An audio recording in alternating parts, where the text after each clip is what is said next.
ताकि, लेकिन आपको पता होगा कि 17 तारीख को ही आदरणीय संजीव जी भाई साहब के साथ एक और मूर्धन्य विद्वान, जिन्होंने महाराष्ट्र प्रांत में और उत्तर भारत में जैन धर्म की पताका को लहराया था।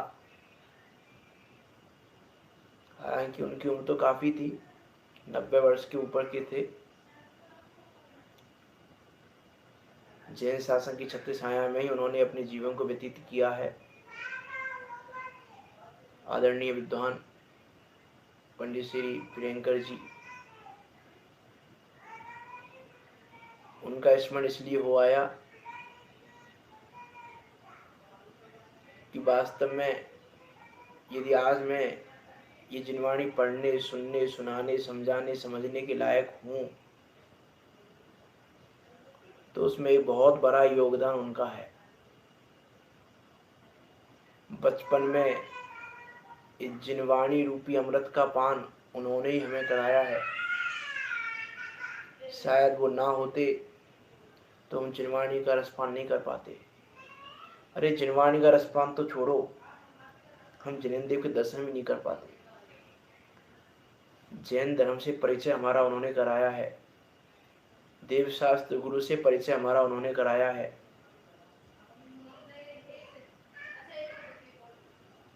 जैन दर्शन कैसा है, हम भगवान बन सकते हैं, ये बात हमको उन्होंने समझाई है।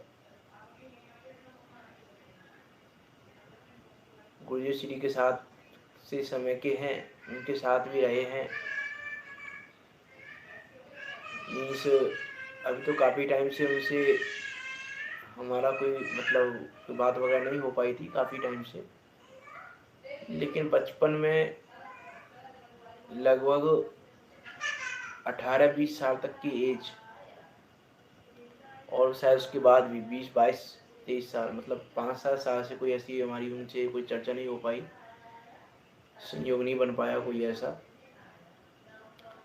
लेकिन उसके पहले उन्होंने जो हमको बाल बोध, वीतराग विज्ञान और ये सब जैसे घूंट घूंट के, जैसे एक माता अपने बच्चे को खिलाती पिलाती है ना, उस प्रकार से उन्होंने हमको ये जिनवाणी माँ की बातों को खिलाया पिलाया है। हमारे घर पर भी काफ़ी समय रहे, जब हम बहुत छोटे थे तो रहते थे, हमारे घर पे भी रहते थे, उनसे काफ़ी सुनना समझना होता था, काफ़ी कुछ उनसे पढ़ा है, समझा है। और हमारा तो चलो जन्म ही जैन घर में हुआ, लेकिन हमारे माता पिता ने तो जैन धर्म को अंगीकार भी उनसे ही समझ के किया है। और उत्तर भारत में उन्होंने अगणित अजैनों को जैन बनाया है, और सिर्फ जैन बनाया नहीं है, जैन धर्म को समझाया है। जैन धर्म में धर्म पूर्वक जिए हैं, धर्म को समझाया है, समझा है। उन्होंने अपने जीवन में बहुत कार्य किए हैं, जिनको तो हम क्या बताएं, क्या चर्चा करें। मीन्स हम ऐसे ऐसे कार्यों के भी साक्षी हैं,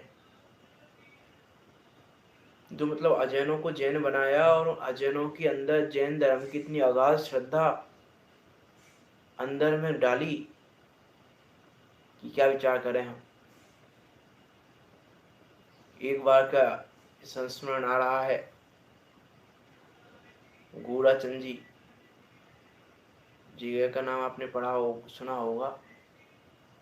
वहाँ पे अजैनों की उन्होंने मंदिर तो बनवाया, अजैनों के अंदर श्रद्धा भी डाली। एक अजैन व्यक्ति जो उनकी सभा में डेली आते थे, और डेली आकर उनके विरोध स्वरूप कुछ ना कुछ बोलते थे, लेकिन फिर भी उन्होंने ऐसा नहीं कहा कि भैया तुम नहीं आया करो, तुम आके ऐसा क्यों करते हो, कुछ भी नहीं। वो आ रहा है, आने दो, बोल रहा है बोलने दो, तो पूछ रहा है पूछने दो, विरोध कर रहा है करने दो। और वो व्यक्ति भी देखो, सामने वाले व्यक्ति की भी योग्यता, इनका तो मैं वात्सल्य बता रहा हूँ, जैन धर्म के प्रति श्रद्धा बता रहा हूँ। उसी जीव की भी योग्यता देखो, वो आता रहा 1 महीने 2 महीने आता रहा, डेली सभा में आता रहा, और 1-2 महीने बाद आके फिर पंडित जी से बोला कि मुझे क्षमा करना, इतने टाइम से मैं इस उत्कृष्ट जैन धर्म को समझ ही नहीं पाया, अब मैं मंदिर बनवाना चाहता हूँ। जमीन दान दी उसने अपनी, मंदिर बनवाया। और उसके बाद जब उसके पंचकल्याण का समय आया तो उसने बोला कि मैं कोई रथ या कोई कुछ भी नहीं करवाना चाहता, मैं तो अपने जिनेंद्र देव को अपने शीश पर रखकर यात्रा में लेके जाऊंगा। ना रथ चाहिए ना कुछ चाहिए, मैं तो पैदल चलूंगा, अपने शीश पर रख के चलूंगा अपने जिनेंद्र देव को। मैं ये बात बताना चाह रहा हूँ, उन्हें किस प्रकार की श्रद्धा उसके अंदर डाली होगी, किस प्रकार से डाली होगी, हम विचार करके देखें। हम जैन नहीं बन पा रहे और उन्होंने अजैनों को जैन बना दिया। ऐसे थे आदरणीय पंडित प्रियंका जी, जो कि हमारे नाना तुल्य थे, दादा तुल्य थे। कहते थे वो कि राजस्थान में मेरी एकमात्र बेटी, हमारी मम्मी को कहते थे वो। वास्तव में उनका जीवन बहुत ही सहज रहा, धर्म पूर्वक रहा, और निश्चित ही उन्होंने कोई वेदना के साथ मरण नहीं किया है, जितना हमको पता है। बहुत अच्छे परिणामों के साथ ही मरण किया और अच्छी गति को ही उन्होंने प्राप्त किया है। ऐसे वो जीव भी शीघ्र ही अभ्युदय को प्राप्त हों, शीघ्र ही जो उन्होंने यहाँ उस धर्म ज्ञान को संजोया है, तो तत्व ज्ञान की पूंजी उन्होंने अपने साथ इकट्ठी की है, जिसको वो यहाँ से लेके गए हैं अपने साथ तत्व ज्ञान की पूंजी को। उस तत्व ज्ञान की पूंजी का उपयोग करते हुए